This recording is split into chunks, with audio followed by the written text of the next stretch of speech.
C'est parti. Bonjour, donc nous allons continuer notre travail sur les suites et notre grande aventure. Donc chapitre 1, nous avons vu les suites et surtout la récurrence pour faire des démonstrations par récurrence et des révisions sur les suites. Et nous allons poursuivre donc sur le comportement asymptotique des suites dans ce chapitre 2, ici, suite et limite. Alors qu'est-ce que ça veut dire étudier le comportement asymptotique d'une suite?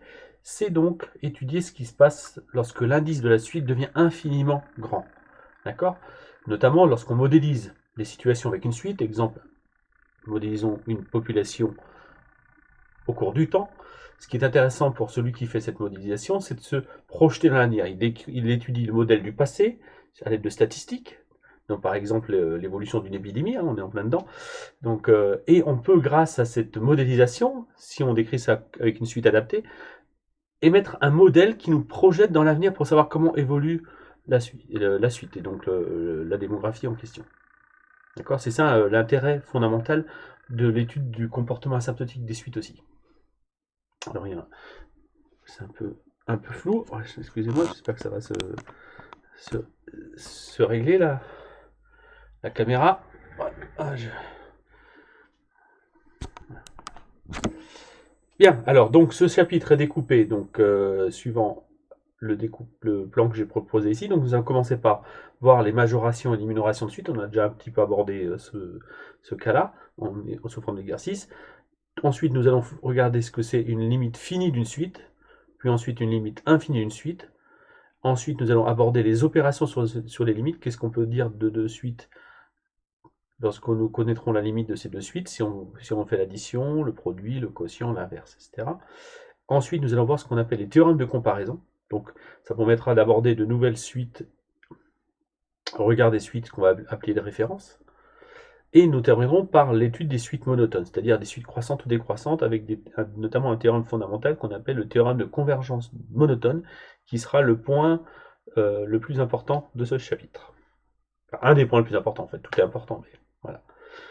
Voilà, donc on se retrouve tout de suite pour le départ sur la majoration-minoration, avec les définitions et notamment les premiers exemples que je vais vous exposer.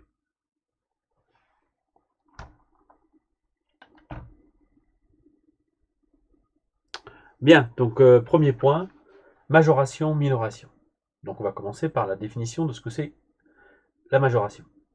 Donc ici vous avez la définition de majoration. On dit qu'une suite elle est majorée lorsque pour tout n il existe, enfin, lorsqu'il existe un réel grand m, que j'appelle grand m, pour lequel toutes les valeurs de la suite un sont inférieures ou égales à m. D'accord? C'est ce que vous avez là-haut. D'accord? Donc ça c'est mon objectif. Donc, et dans ce cas-là, on dit que le réel m est un majorant. Donc visuellement, vous avez un nuage de points, donc comme représenté sur le graphique qui est ici en illustration, c'est un nuage de points, et ce nuage de points ne doit pas dépasser une certaine hauteur. Donc c'est-à-dire qu'ici, vous avez graphiquement une droite horizontale que le nuage de points ne franchit pas. D'accord? Donc on va montrer que la suite un qui est égale à 4 moins 1 sur n plus 1 est majorée ici. Donc comment montrer qu'une suite est majorée? On a plusieurs possibilités. Donc je vais vous montrer une première possibilité. C'est lorsqu'on a conjecturé un majorant. D'accord? Donc ici, on voit pour cette suite ici, lorsqu'on observe son nuage de points, ou lorsqu'on a fait des calculs numériques dans le tableur qui est proposé ici, que vous retrouverez sur le document PDF si vous voulez zoomer dessus, il semblerait que le nuage de points ici ne dépasse pas la hauteur, à la hauteur 4. C'est-à-dire que toute la suite est située en dessous de 4. Donc on dira que 4 est un majorant. Comment le démontrer? Donc première méthode, tout simplement, on va démontrer que un est inférieur ou égal à 4 en étudiant le signe de la différence. Donc on calcule un moins 4, ici on remplace par 4 moins 1 sur n plus 1, moins 4, ce qui nous donne moins 1 sur n plus 1. Et on étudie le signe du résultat. Donc ici le signe est évident. Ce signe est évidemment strictement négatif car c'est un quotient, où moins 1 est le numérateur qui est négatif et n plus 1 est positif car n est un entier naturel. Donc qu'est-ce qu'on a démontré? On a donc démontré que un moins 4 est inférieur strictement à 0 pour tout n. Donc autrement dit que un est strictement inférieur à 4 pour tout n. naturelle.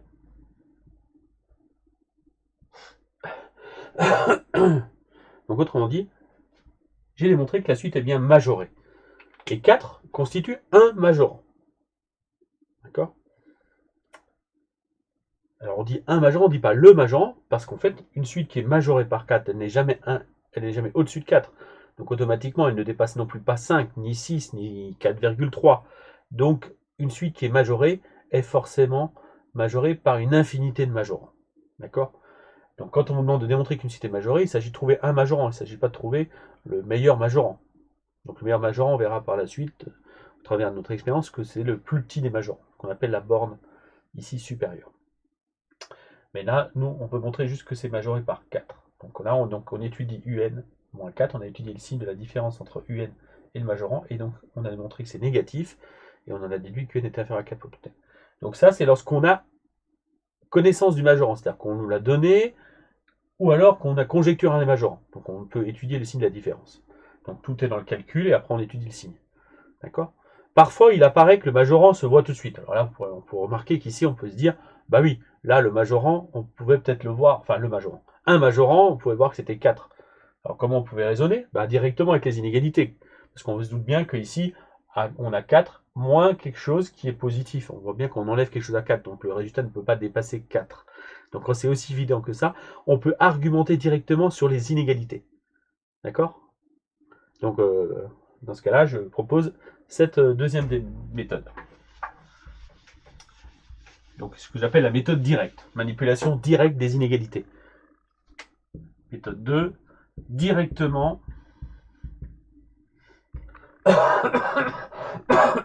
à partir des inégalités. Donc ici, qu'est-ce qu'on fait? Alors, tout simplement, on a ici, on sait que 1 sur n plus 1, c'est un terme qui est ici, qui est un quotient de deux termes, de deux réels positifs. Cela est vrai pour tous les entiers naturels. Ça, c'est donc on part d'une évidence, qui est celle-ci. Donc forcément, moins 1 sur n plus 1, lui, est négatif car c'est son opposé. Et donc on lui ajoute 4 de chaque côté. Donc 4 moins 1 sur n plus 1 est nécessairement inférieur à 4. Et donc forcément, on a démontré que n est inférieur à 4 pour tout n. Donc ici, la manipulation directe de l'inégalité, par les inégalités, pardon, permet d'obtenir que la suite est également majorée par 4. D'accord, donc c'est un cas complètement classique ici de démonstration de majoration, où le majorant, où un majorant nous saute aux yeux du fait de l'écriture de la suite. D'accord. Maintenant, je vous propose un deuxième exercice, un deuxième exemple où on ne voit pas forcément que la suite est directement majorée. Donc on va manipuler, on va essayer de le démontrer par l'étude du signe de la différence. Voilà, donc je vous propose un deuxième exemple. Bien, pour ce deuxième exemple, je propose la suite définie par un égale à 3n plus 7 sur 2n plus 10, définie pour tout entier naturel n. Ben, on veut essayer de montrer que cette suite, elle est majorée. Donc comment faire? Là, on n'a pas forcément, quand on n'a pas l'habitude, l'idée du majorant, d'un majorant. Alors, ce qu'on peut faire déjà, c'est regarder un certain nombre de termes pour regarder ce que, intuitivement, on peut déduire de l'observation d'un tableau de valeurs de la suite. D'accord? Pour essayer de voir s'il y a un majorant qui se dégage. Donc, la calculatrice s'y prête très bien ici. Donc, c'est pour ça que j'ai mis en route ici la Casio. Donc, je vais tout simplement aller dans le menu ici qui permet de traiter facilement les suites. Donc, vous avez un menu en calculatrice ici, c'est le menu récurrent, donc le menu récurrent. Donc, en fait, on peut y aborder les suites définies par récurrence, mais aussi les suites définies de façon explicite. Donc, je vais dans ce menu 8. Et je rappelle qu'ici, vous pouvez choisir de définir le type de suite, donc soit des expressions explicites, soit des expressions récurrentes ici. Donc moi j'avais déjà choisi des expressions explicites en choisissant F1. Et donc je définis la suite définie par 3n plus 7 divisé par 2n plus 10, et je demande le tableau de valeurs, ici par exemple de 0 à 20. Donc c'est calculé donc U0, U1, U2, etc. jusqu'à U1. On pourrait essayer d'écrire un algorithme en Python pour faire ça. D'accord, il y a vraiment plein de possibilités. Donc là, la calculatrice me permet d'obtenir un tableau de valeurs et d'observer ce tableau de valeurs. Ah, donc là, il faut que je sélectionne ici juste cette suite. Voilà. Non, c'est pas ici. Voilà. Vous pouvez ne pas sélectionner. Ouais, voilà, je la sélectionne. Voilà, sélectionne, oui. Voilà, je ne l'avais pas sélectionné. Je valide et j'observe le tableau de valeur qui est là. Donc pour chaque valeur de n, donc l'image de 0 c'est 0,7, donc U0 c'est 0,7, et vous pouvez observer les valeurs dans cette colonne-là. Donc là, vous observez d'une part, vous pouvez faire des conjectures sur les variations. Il semblerait que cette suite soit croissante. Donc là, ce n'est pas l'objet de la démonstration pour l'instant. Et alors, est-ce qu'elle a l'air majorée? Alors, peut-être 20 termes ne suffisent pas. Donc là, on n'hésite pas à utiliser la puissance de calcul de la calculatrice. Je reviens en arrière, je modifie le tableur. Et au lieu de demander ici jusqu'à 21 termes, je peux aller beaucoup plus loin. Donc ici, je vais proposer une centaine de termes. Allez. Et je regarde. Voilà. Et je regarde si je peux dégager une conjecture. Voilà, vous observez les termes. Ici, on pourrait faire un nuage de points comme je fais tout à l'heure. Et là, on voit que ça a l'air de... par exemple, je peux constater que les termes restent visiblement inférieurs à 2. D'accord? Donc, on peut peut-être conjecturer que la suite est majorée par 2. Alors, ici, on démontrait ça. Donc là, c'est une conjecture. Donc là, ça ne se voit pas forcément que ça sera 2. Ok? Donc, qu'est-ce qu'on fait? Démontrons là, notre conjecture. Démontrons que UN est majoré par 2. Donc une fois qu'on a ça et qu'on a notre objectif, on a juste à étudier donc le signe de la différence. Donc j'étudie UN-2, je calcule donc 3n plus 7 sur 2n plus 10 moins 2, et je vais étudier le signe de cette différence. Donc retenez bien ce que je dis oralement, hein. On fait une étude de signe. Donc je vais réduire au même dénominateur. Donc 3n plus 7 moins 2 facteur de 2n plus 10, le tout sur 2n plus 10. Je développe le numérateur. Donc 3n moins 4n, ce qui nous fait moins n, plus 7 moins 2 fois 10, ce qui nous fait 7 moins 20, donc 7 moins 20, ce qui nous donne moins 13, sur 2n plus 10. Voilà, j'ai réduit au maximum ici. Et maintenant, je m'intéresse au signe. Alors ici, est-ce qu'il est vraiment utile de faire un tableau de signe? Observons ici le numérateur. Que peut-on dire du numérateur? Le numérateur a un signe négatif. Pourquoi? Rappelons que n est un entier naturel. Donc, autrement dit, le numérateur est négatif. Le dénominateur, lui, de n plus 10 est positif, car n est un entier naturel. Donc ici, comme n est un entier naturel, je rappelle que c'est donc un nombre qui entier naturel est forcément supérieur à 0, on en déduit que moins n moins 13 est négatif, et que 2n plus 10 est évidemment positif.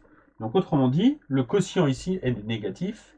Donc autrement dit, c'est-à-dire que un moins 2 est négatif pour tout n. Et donc autrement dit, en faisant passer moins 2 de côté, on obtient un inférieur ou égal à 2. Et cela, on l'a démontré pour tout n entier naturel. Autrement dit, on a bien prouvé que la suite est majorée par 2. Ce qui achève la démonstration. Voilà.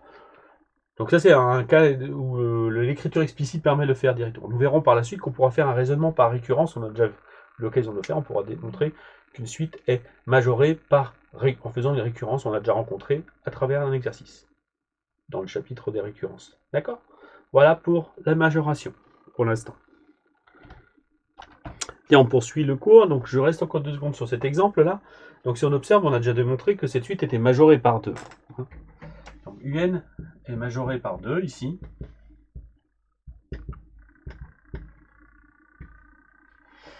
Car on a démontré que UN était inférieur ici strictement à 2 pour tout n. Voilà ce qu'on a démontré tout à l'heure. Maintenant, si on regarde cette suite, en fait, on peut remarquer que elle est écrite comme un quotient de 2 termes positifs. Donc on peut aussi remarquer que cette suite est positive. Comme n est un entier, il est évident que UN est supérieur strictement à 0, que 3n plus 7 est strictement positif et 2n plus 10 aussi. Alors, justement, si on regarde ça, on a la suite UN cette fois-ci qui est plus grande qu'une certaine valeur. Donc, Ben, en fait, dans ce cas-là, on dit que la suite, elle est minorée par le nombre qui est là, savoir minoré par 0. Donc ça, c'est la définition d'une minoration. D'accord? Alors, ça peut être aussi au sens large. Hein. Donc, de manière générale, je vous affiche la définition d'une minoration. Ben, on dit qu'une suite est minorée lorsqu'il existe un réel petit m, tel que la suite un est supérieure ou égale à ce réel petit m pour tout m. Donc on dit que dans ce cas-là, la suite elle est minorée par m, on dit que m est un minorant. Encore une fois, il n'y a pas unicité, une suite peut être minorée par plusieurs valeurs. Une fois qu'elle est minorée par une valeur, ici par exemple, celle-ci est minorée par 0, elle est forcément minorée par moins 1, ou minorée par moins 0,4. D'accord? Tout simplement parce que le nuage de points va être au-dessus de l'axe des abscisses, pour cette suite-là.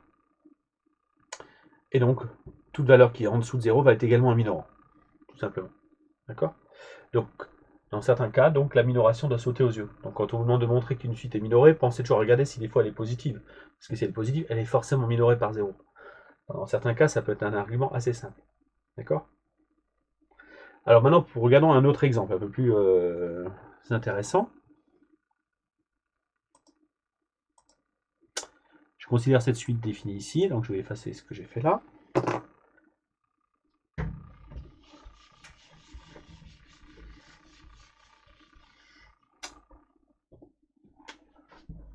Un égale à 1 moins 3n sur n.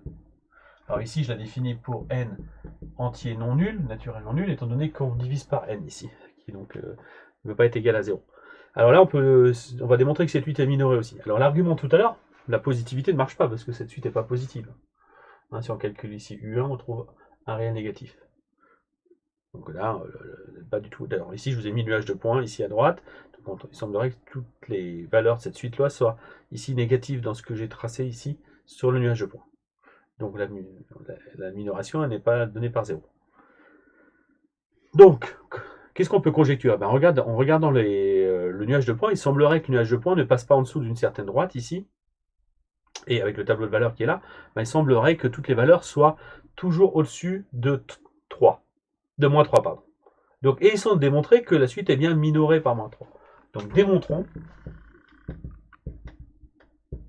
que UN est minoré par moins 3. Donc première chose, cela veut dire, d'après la définition, que votre suite UN, elle est donc, comment par rapport à moins 3? Elle est plus grande. D'accord? Par moins 3, parce que moins 3 est un minorant. Moins 3 est une valeur sur laquelle la suite ne peut pas passer en dessous. Donc ici, éventuellement, ça peut atteindre moins 3, on ne sait pas. Donc là, la définition, c'est montrer que UN est supérieur ou égal à moins 3 pour tout n. Donc on est encore face à une comparaison de réels. Donc le meilleur moyen de comparer de réels lorsqu'on nous les donne, un des moyens efficaces, c'est d'étudier encore une fois le signe de la différence et de regarder si la différence entre deux est de quel signe cette fois-ci? Positif. Donc étudions encore une fois le signe de la différence. Donc à savoir UN moins 3. Donc à savoir ici UN plus 3. Donc là on calcule 1 moins 3n. Là vous voyez quoi? Oui. Sur n plus 3. Je réduis au même dénominateur. Donc je multiplie ici par n. Donc ce qui nous donne 1 moins 3n plus 3n, le tout sur n. Ça simplifie. Donc ici, moins 3n plus 3n disparaît. Donc il vous reste 1 sur n. Et encore une fois, on a un signe totalement évident parce qu'n est un antinaturel non nul. Ce signe évident, c'est bien sûr qu'il est positif strictement. Donc là, on vient de démontrer que un plus 3, donc je l'ai marqué ici, donc on vient de démontrer que un plus 3 est donc strictement positif. Donc, en passant plus 3 de l'autre côté, on obtient un strictement plus grand que moins 3 pour tout n. Donc, j'ai démontré mieux que ce que j'avais prévu, parce que j'ai démontré que l'inégalité est stricte. Donc, j'ai démontré que la suite est bien minorée par moins 3, et en plus, j'ai démontré que le minorant n'est pas atteint. Enfin, ce minorant n'est pas atteint. Donc, c'est plus qu'il n'était demandé. D'accord? Voilà un exemple de minoration. Voilà. Donc après, on va se demander systématiquement si une suite est majorée, si une suite est minorée, et si on a les deux, ben on obtient la deuxième définition qui arrive dans le cours après, à savoir, lorsqu'une suite est majorée et minorée, ben elle est bornée. On dit qu'elle est bornée, et donc ça veut dire tout simplement que le nuage de points, comme ici sur ce dessin-là, est à la fois compris entre une droite d'équation y ici égale à une constante, et une autre droite d'équation y constante, c'est-à-dire qu'on est dans une bande. Donc ici, par exemple, sur le nuage de points qui est représenté ici, on a déjà montré que la suite était minorée par moins 3. On peut constater, a priori, il serait facile de démontrer qu'elle est majorée, cette suite, grossièrement par 0. Ici, vous pouvez remarquer qu'elle est majorée par 0. Il suffit de démontrer que cette suite est toujours négative. Donc elle est majorée par 0, c'est toujours négatif. Donc en fait, on aurait démontré que la suite UN est comprise entre moins 3 et 0. Et donc on peut démontrer aisément qu'elle est bornée. Donc on va voir tout à l'heure des exemples comment démontrer qu'une suite est bornée de différentes manières. Voilà pour l'avancée de ce cours.